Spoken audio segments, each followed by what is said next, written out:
Companion planting layout ideas. Grow more with less space. Hey there, fellow home gardeners. Pete here, welcoming you back to Eco-Alchemy. Ever dreamed of a garden bursting with life, where plants help each other thrive?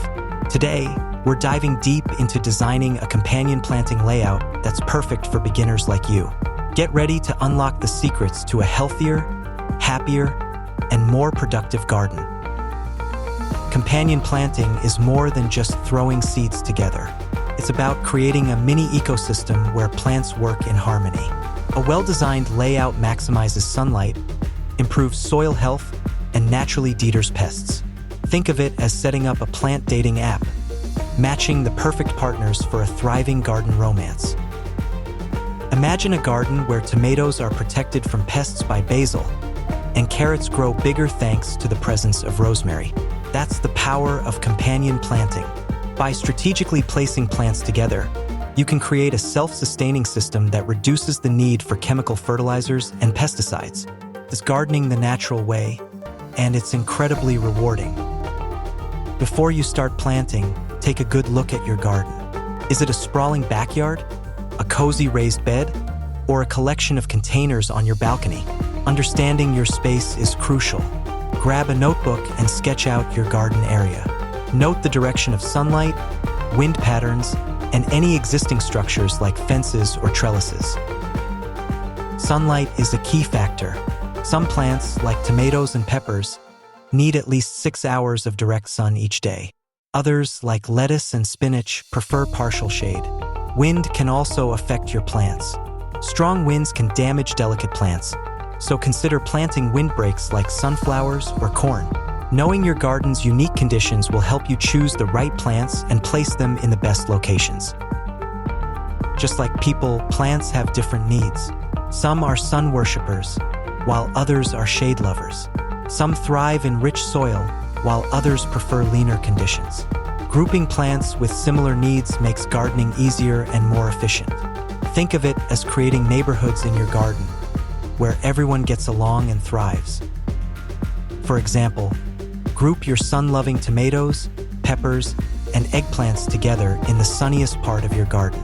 In a shadier area, plant leafy greens like lettuce, spinach, and kale. This way, you can water and fertilize each zone according to its specific needs, saving you time and effort. Nature is the best teacher, and the layering method mimics how plants grow in a forest. Start with tall plants like corn, sunflowers, or tomatoes as the trees of your garden. These provide shade and support for smaller plants. Next, add medium-height plants like peppers, bush beans, or herbs. Finally, cover the ground with low-growing plants like squash, strawberries, or thyme. This layering approach maximizes space and creates a diverse ecosystem. The tall plants provide shade for the smaller ones, while the ground cover helps retain moisture and suppress weeds. It's like building a multi-story apartment complex for your plants, where everyone has a place to call home. Overcrowding is a common mistake among beginner gardeners. Plants need space to breathe and grow. Stagger your planting arrangements to allow for airflow and prevent disease. Succession planting involves planting crops in intervals, so you have a continuous harvest throughout the season. For example, plant tomatoes with enough space around them for air circulation. Then plant basil and marigolds at the base to deter pests. As the tomatoes grow, the basil and marigolds will provide a natural defense against insects. Succession planting can be done with lettuce, spinach, and other fast-growing crops. Plant a new batch every few weeks to ensure a steady supply of fresh greens. Row planting is the traditional method of planting crops in straight lines. Interplanting, on the other hand, involves mixing companion plants together in the same row or bed. Both methods have their advantages. Row planting makes it easier to manage and harvest crops, while interplanting promotes biodiversity and pest control. If you're new to companion planting, start by combining both approaches. Plant your main crops in rows, but interplant flowers and herbs throughout to attract beneficial insects and repel pests. This way, you get the benefits of both methods without overwhelming yourself. Trap cropping is a clever technique that involves planting a sacrificial crop to lure pests away from your valuable plants. It's like setting up a decoy to protect your main treasure. Nasturtiums, for example, attract aphids and squash bugs, while mustard greens lure flea beetles away from leafy greens. Plant trap crops at the edges of your garden to create a natural defense barrier. When the pests attack the trap crops, you can easily remove them or treat them without harming your main crops. It's a simple and effective way to protect your garden from unwanted visitors. Don't forget to plan for pathways in your garden. You need to be able to easily access all areas for watering, weeding, and harvesting. Pathways also serve as natural barriers between different plant groupings, helping with crop rotation and reducing the spread of soil-borne diseases.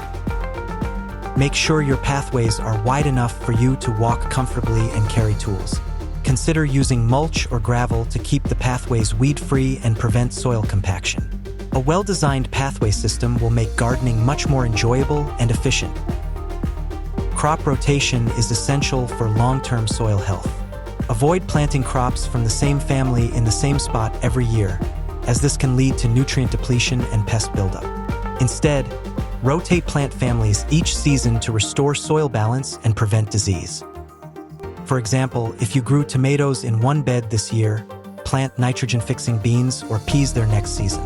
Beans and peas add nitrogen to the soil, which is essential for healthy plant growth. After the beans or peas, you can rotate in another crop like lettuce or spinach. Crop rotation is like giving your soil a vacation, allowing it to rest and recover.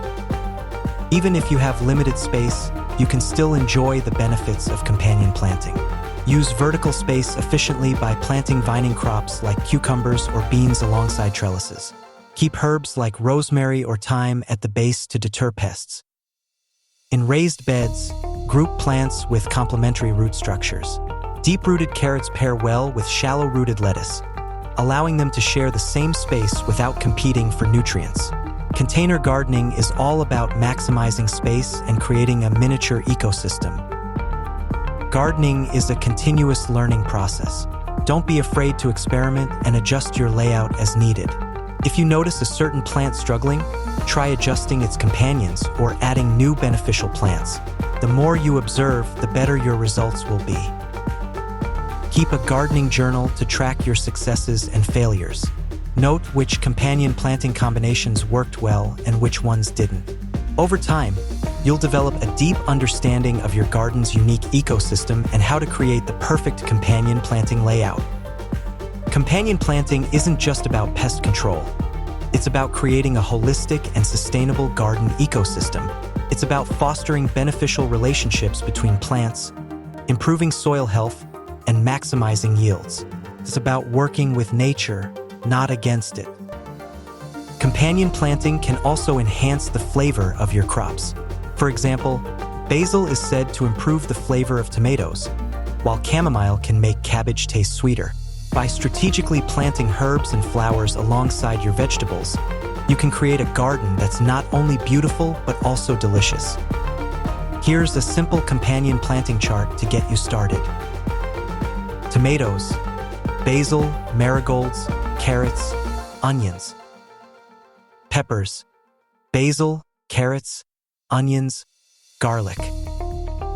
Cucumbers, marigolds, nasturtiums, beans, corn.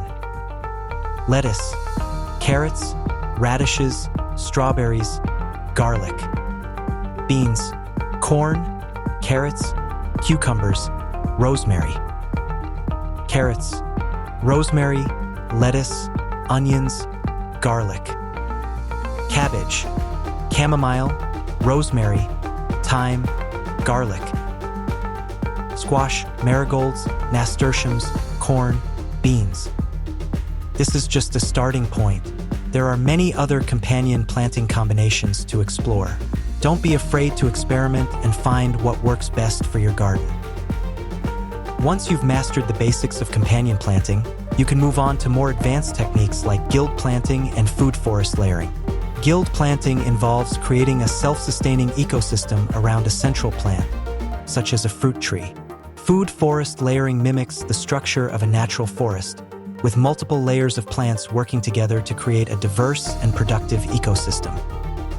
These advanced techniques require more planning and knowledge, but they can transform your garden into a truly self-sustaining paradise. They're the next level of companion planting, and they're incredibly rewarding.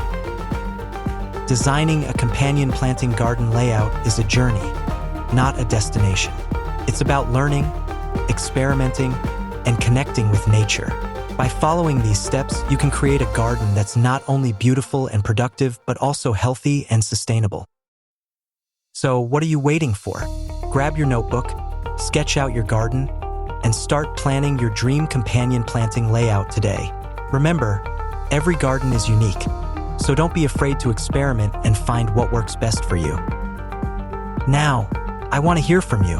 What are your favorite companion planting combinations? Have you tried layering or interplanting before? Share your experiences in the comments below. And if you found this guide helpful, be sure to like, share, and subscribe for more in-depth gardening knowledge. Till the next episode, take care, keep your hands dirty and your hearts in the garden.